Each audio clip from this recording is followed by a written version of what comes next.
De volta com Segurança Máxima, hoje um programa especial conversando com o delegado Cláudio Guerra, mas eu queria agradecer a sua audiência, Márcia Lima, que se liga no Segurança Máxima em Santa Mônica e Vila Velha, e você também, Elias Grifo Rezende, no bairro Ferroviários, em Cachoeiro de Itapemirim. Muito obrigado pela audiência de vocês.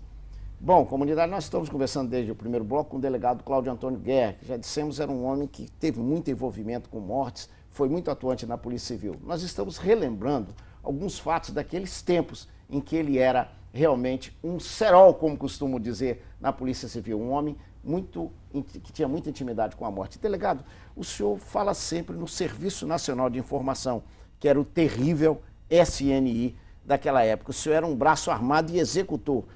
Teve mortes em Minas, São Paulo, Rio de Janeiro. Por que essa turma? Por que essa turma matando? E o que o senhor disse? Em Recife. E em Recife. Por que essa turma tinha que matar tanto? A ditadura, né? Era a ditadura, né? E foi uma época que a estratégia mudou, né? Porque a guerrilha do Araguaia já havia acabado, né? Aquela coisa toda. Mas o ranço ainda ficou? Não, precisava, o SNI queria se manter vivo, né? Queria se manter vivo, porque o que aconteceu hoje, historicamente, a gente analisando, o Exército não estava, as Forças Armadas não estavam preparadas para ter o poder, para governar, né? E embora alguns generais eram bem intencionados, mas quem mandava no país eram os coronéis, porque tinha a tropa na mão. Sim. E as agências de SNI, as agências, eram coronéis que comandavam. E ninguém queria perder a boca. Então eles tinham que ter Aí esses... o que aconteceu? Né? Bolaram o quê? Tinha essas equipes secretas que faziam atentados, né, assassinatos, que geralmente era para colocar como se fosse a esquerda. A culpa na esquerda. Era uma estratégia. E algumas execuções que eu participei, uma do Veras em Belo Horizonte, outra em Recife, de um líder, né, lá.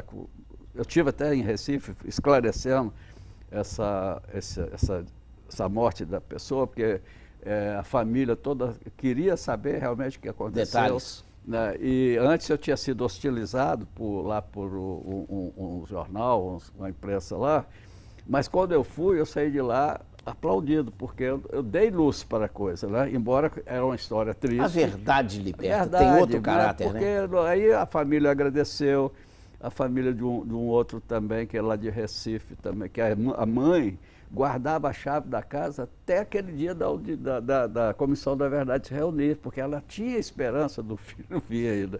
Aí eu, né, expliquei para ela que não tinha jeito, que tinha acontecido. O senhor conta umas histórias desse período também, de algumas execuções, enterrando lá em Campos, ali na área daquelas... Não, Campos não foi enterrado, foi incinerado. Né? Foram, ali, contando com o Odilon, foram 13 corpos incinerados. 13. É um peso muito grande, não, para carregar? Olha, tinha noites de sonhos pesados? Eu confesso para você, Leonardo, antes de eu ter Jesus na minha vida, antes de eu também assumir os meus erros, né? Igual aí, eu guardava ainda, até por lealdade ao SNI, aos coronéis com quem eu convivia, né, generais e tal, eu ia levar isso ia morrer com esse segredo. Mas quando eu me converti, eu realmente me converti, eu me considero que eu caí do cavalo mesmo. Quando eu mudei a coisa. Falei, não, eu não posso carregar isso aí. Famílias estão sofrendo, que não sabem o destino dos seus entes queridos. Foi quando eu chamei o meu algoz, a pessoa que mais me perseguiu da imprensa lá no passado, mas é um cara honesto. Quem? Chama-se Rogério Medeiros. Né? Eu chamei ele para narrar a minha história. Aí ele convidou o Marcelo Neto, lá de Brasília, para ajudar nas pesquisas. Doutor Cláudio Guerra, como um homem chega àquele nível de matar 13, 20, e como é que se brutaliza tanto? Olha, o que o fez se tornar assim? Lá de Campos, não fui eu que executei, eu levei... A sua equipe? Não, foi o próprio SLI.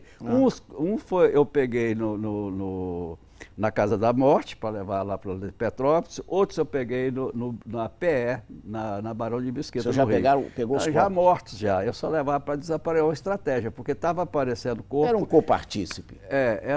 Não, tinha envolvimento. É o que eu falo para os familiares. Ó, eu não executei, mas de qualquer maneira eu ocultei. Era um copartícipe? Não, eu sabia. Hoje eu confesso, porque hoje eu tenho Deus na minha vida, né? Mas era horrível. O que aconteceu? Nós fizemos o que não devia, né? Hoje eu entendo que o que a gente chamava na época de revolução, hoje é chamado de golpe, foi uma coisa errada. Alguns tinham... Funesta demais, né? Não, a violência. Hoje a gente, estranhamente, vê pessoas, bom, era na época da ditadura, não sabe o que está falando. Não sabe, não tem sabe não, o que está falando. Doutor Cláudio Guerra, nosso bloco está quase acabando, mas eu preciso te perguntar uma coisa. Como explicar que, envolvido em tantas mazelas, em tantos crimes, o senhor é um homem que transita por aí livremente? Não devia estar preso? Olha, o Deus que eu sirvo é um Deus do impossível, né? Eu fiquei preso, somando as cadeias, eu fiquei 10 anos preso, né? Mas a minha pena era muito maior, né? Eu teria, se analisar, eu estaria ainda cumprindo pena. Mas a legislação brasileira, ela dá alguns escapes, né? E Deus operou no meu caso, que eu não tinha dinheiro para pagar advogado, mas não tinha amizade. Só entrando nesse o período que o senhor ficou na delegacia Alfa 10, que a gente conhece lá, que é para onde vão os policiais presos, o senhor ainda ficou muito bem, tinha churrasco, recebia um bom dinheiro ainda do peso, não sei de onde vinha, se do SNI, se dos bicheiros. O senhor viveu um período que quase não sentiu, né, a prisão? Verdade. Nesse período, inclusive, não tive mudança, né? Eu saí dali, a única coisa que mudou... Ainda o rei da cocada preta. A única coisa que mudou é que eu já não usava arma mais, que eu já não era polícia. Mas continuava na prostituição, continuava tomando a minha cerveja, fazendo jeitinho para ganhar dinheiro. Só se afastou um pouco do período da violência. Só afastei da violência, mas continuava. Mas quando foi em 2005, foi que eu caí no cavalo. Nós vamos falar sobre isso no próximo bloco. Legal. A gente volta para conversar sobre essa mudança. Será que o doutor Cláudio Guerra mudou mesmo? A gente vai ficar sabendo no próximo bloco. Fiquem seguros.